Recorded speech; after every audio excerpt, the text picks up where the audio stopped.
Early childhood education is a branch of education theory which relates to the teaching of young children up until the age of about 8. Infant, toddler education, a subset of early childhood education, denotes the education of children from birth to age 2. In recent years, early childhood education has become a prevalent public policy issue, as municipal, state, and federal lawmakers consider funding for preschool and pre-K. Context. While the first 2 years of a child's life are spent in the creation of a child's first sense of self, most children are able to differentiate between themselves and others by their second year. This differentiation is crucial to the child's ability to determine how they should function in relation to other people. Parents can be seen as a child's first teacher and therefore an integral part of the early learning process. Learning through play. Early childhood education often focuses on learning through play, based on the research and philosophy of Jean Piaget, which posits that play meets the physical, intellectual, language, emotional and social needs of children. Children's natural curiosity and imagination naturally evoke learning when unfettered.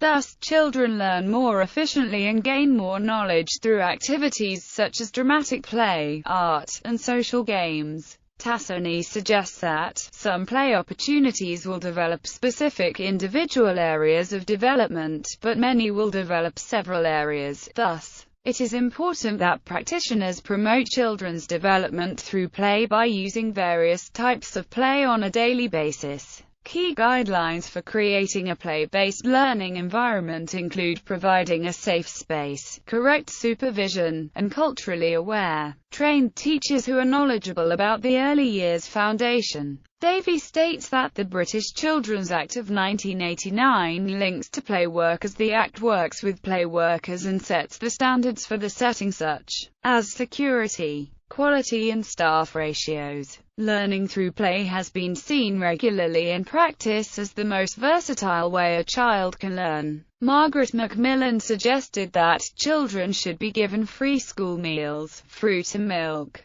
and plenty of exercise to keep them physically and emotionally healthy. Rudolf Steiner believed play allows children to talk, socially interact, use their imagination and intellectual skills. Marie Montessori believed that children learn through movement and their senses and after doing an activity using their senses. In a more contemporary approach, organizations such as the National Association of the Education of Young Children promote child-guided learning experiences, individualized learning, and developmentally appropriate learning as tenets of early childhood education. Piaget provides explanation for why learning through play is such a crucial aspect of learning as a child. However, due to the advancement of technology, the art of play has started to dissolve and has transformed into playing through technology. Greenfield, quoted by the author, Stuart Wolpert in the article, "Is Technology Producing a Decline in Critical Thinking and Analysis?" states, "No media is good for everything. If we want to develop a variety of skills, we need a balanced media diet. Each medium has costs and benefits in terms of what skills each develops. Technology is beginning to invade the art of play and a balance needs to be found." Theories of child development. The developmental interaction approach is based on the theories of Jean Piaget, Erik Erikson, John Dewey and Lucy Sprague Mitchell. The approach focuses on learning through discovery. Greater than Jean-Jacques Rousseau recommended that teachers should exploit individual children's interests in order to make sure each child obtains the information most essential to his personal and individual development. The 5 developmental domains of childhood development include: physical, the way in which a child develops biological and physical functions, including eyesight and motor skills. Social, the way in which a child interacts with others. Children develop an understanding of their responsibilities and rights as members of families and communities, as well as an ability to relate to and work with others. Emotional, the way in which a child creates emotional connections and develops self-confidence. Emotional connections develop when children relate to other people and share feelings. Language. The way in which a child communicates, including how they present their feelings and emotions. At 3 months, children employ different cries for different needs. At 6 months they can recognize and imitate the basic sounds of spoken language. In the first 3 years, children need to be exposed to communication with others in order to pick up language. Normal language development is measured by the rate of vocabulary acquisition. Cognitive skills. The way in which a child organizes information. Cognitive skills include problem-solving, creativity, imagination and memory. They embody the way in which children make sense of the world. Piaget believed that children exhibit prominent differences in their thought patterns as they move through the stages of cognitive development.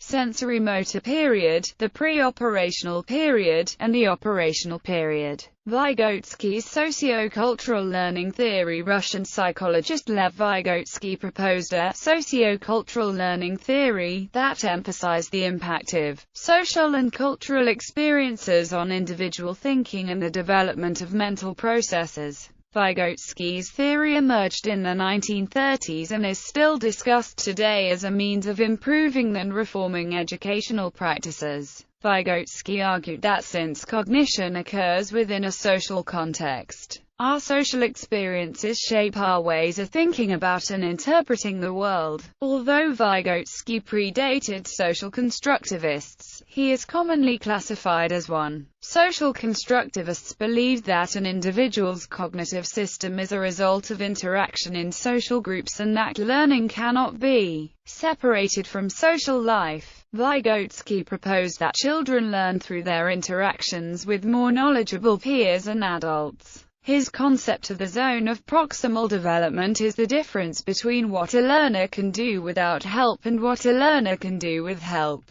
According to Vygotsky, what is in the zone of proximal development today will be the child's actual developmental level tomorrow. This theory heavily influenced contemporary early educational practices by increasing focus on material within the ZPD. Vygotsky proposed that children should be taught materials that employ mental processes within the ZPD. ZPD encourages early childhood educators to adopt scaffolding, in which a teacher adjusts support to fit a child's learning needs. Scaffolding requires specially trained teachers, a differentiated curriculum, and additional learning time. Vygotsky advocated that teachers facilitate rather than direct student learning. His approach calls for teachers to incorporate students' needs and interests when developing curricula. Every student should actively participate in a reciprocal interaction with their classmates and educators. Vygotsky's socio-cultural learning theory has also proven especially important for the education of the mentally disabled.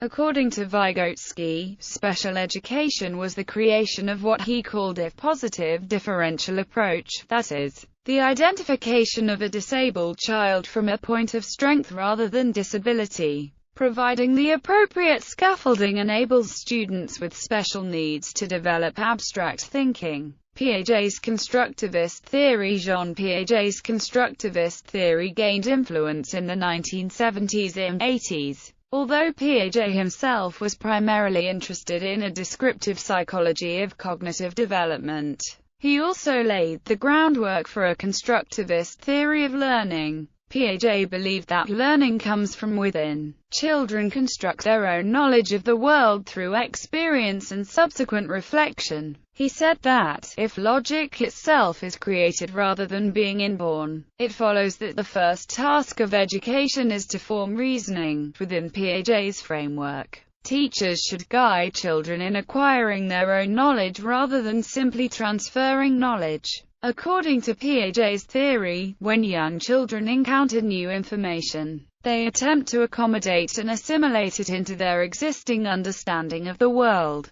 Accommodation involves adapting mental schemas and representations in order to make them consistent with reality. Assimilation involves fitting new information into their pre-existing schemas. Through these two processes, young children learn by equilibrating their mental representations with reality. They also learn from mistakes. A Piagetian approach emphasizes experiential education. In school, experiences become more hands-on and concrete as students explore through trial and error. Thus, crucial components of early childhood education include exploration, manipulating objects, and experiencing new environments. Subsequent reflection on these experiences is equally important. Piaget's concept of reflective abstraction was particularly influential in mathematical education. Through reflective abstraction, children construct more advanced cognitive structures out of the simpler ones they already possess. This allows children to develop mathematical constructs that cannot be learned through equilibration, making sense of experiences through assimilation and accommodation alone. According to Piaget theory, language and symbolic representation is preceded by the development of corresponding mental representations.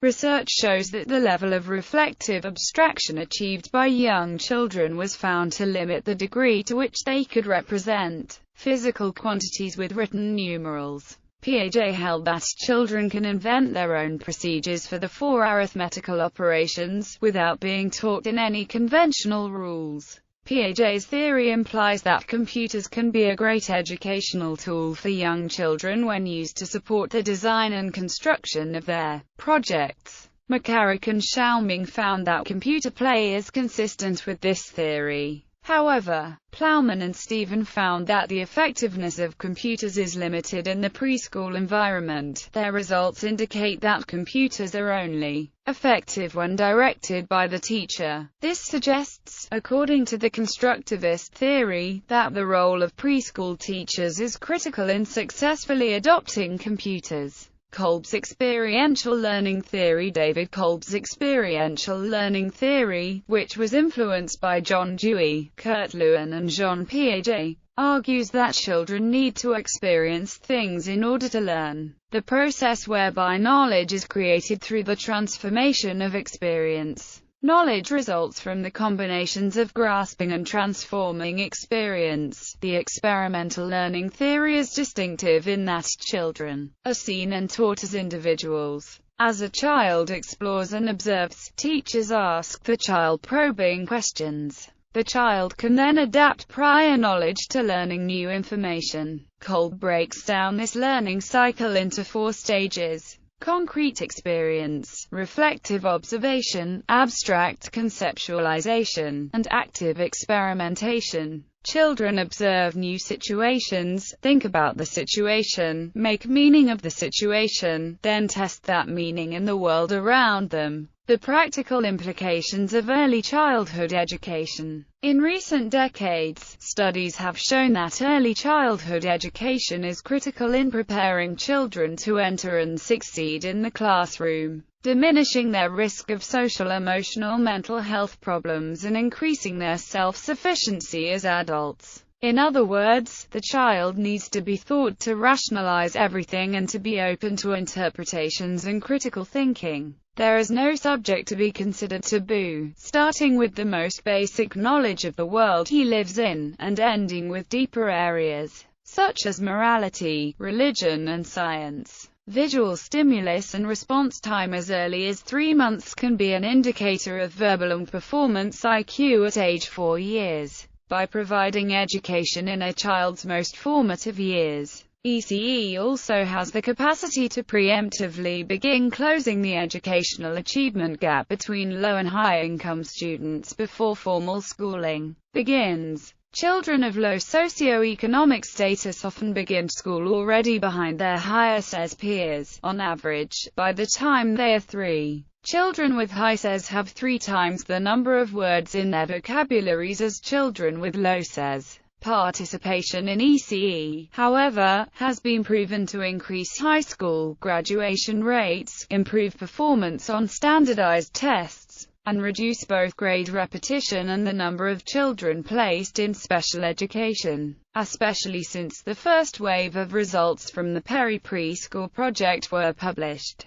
There has been widespread consensus that the quality of early childhood education programs correlate with gains in low-income children's IQs and test scores, decreased grade retention, and lower special education rates. Several studies have reported that children enrolled in ECE increase their IQ scores by 4 to 11 points by age 5, while a Milwaukee study reported a 25-point gain. In addition, students who had been enrolled in the Obesitarian Project, an often cited ECE study, scored significantly higher on reading and math tests by age 15 than comparable students who had not participated in early childhood programs. In addition, 36% of students in the Obesitarian preschool study treatment group would later enroll in four-year colleges compared to 14% of those in the control group. Beyond benefiting societal good, ECE also significantly impacts the socio-economic outcomes of individuals. For example, by age 26, students who had been enrolled in Chicago child parent centers were less likely to be arrested, abuse drugs, and receive food stamps. They were more likely to have high school diplomas, health insurance, and full-time employment. The Perry Preschool Project. In Ypsilanti, Michigan, 3- and 4-year-olds from low-income families were randomly assigned to participate in the Perry Preschool. By age 18, they were 5 times less likely to have become chronic lawbreakers than those who were not selected to participate in the preschool. The Perry Preschool study also found that low-income individuals who were enrolled in a quality preschool program earned on average, by age 40, $5,500 per year more than those who were not. The Perry Preschool study produced a total benefit-cost ratio of 17 to 1, with participants on average earning higher incomes, more likely to own their own homes, and less likely to be on welfare. The authors of the Perry Preschool Project also proposed that the return on investment in education declined with the student's age. This study is noteworthy because it advocates for public spending on early childhood programs as an economic investment in a society's future, rather than in the interest of social justice.